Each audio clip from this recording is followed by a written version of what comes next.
Zogama lalit ang te say khom jajani mo.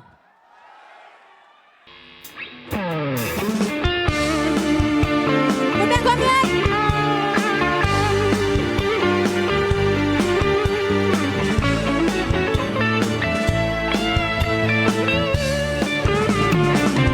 Zogama lalit ang te hong thâu ta unno bupan mabang apasa.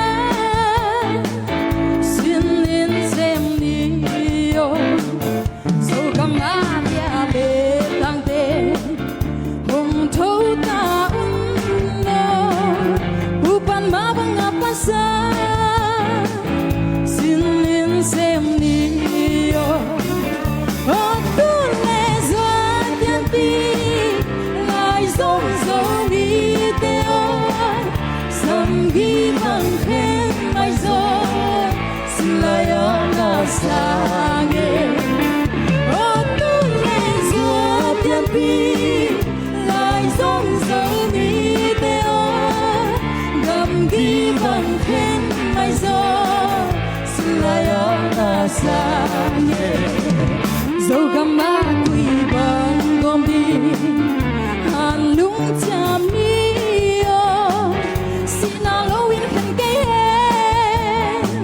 lia lê tang te o Zogama quy bằng gom đi hàn lung cha mi o xin alo in khen cây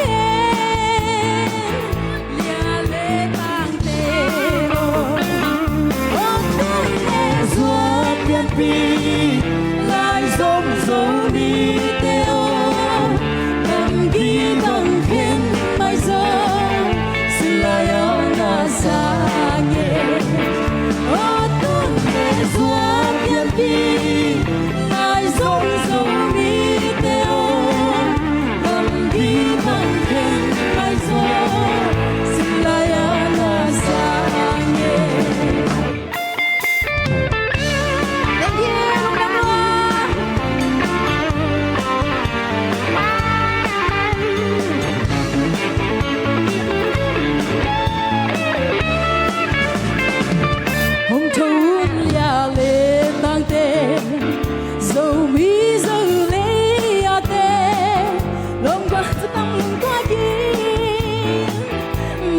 Giang xuân lên hồng thôn nhà lệ tăng tê giờ gắng giờ lấy à tê lom qua rất tăng lùng toa kim mà Giang xuân về đi ở cung lệ gió thiên bi lại giống dấu đi theo gầm ghi bằng khen mai gió.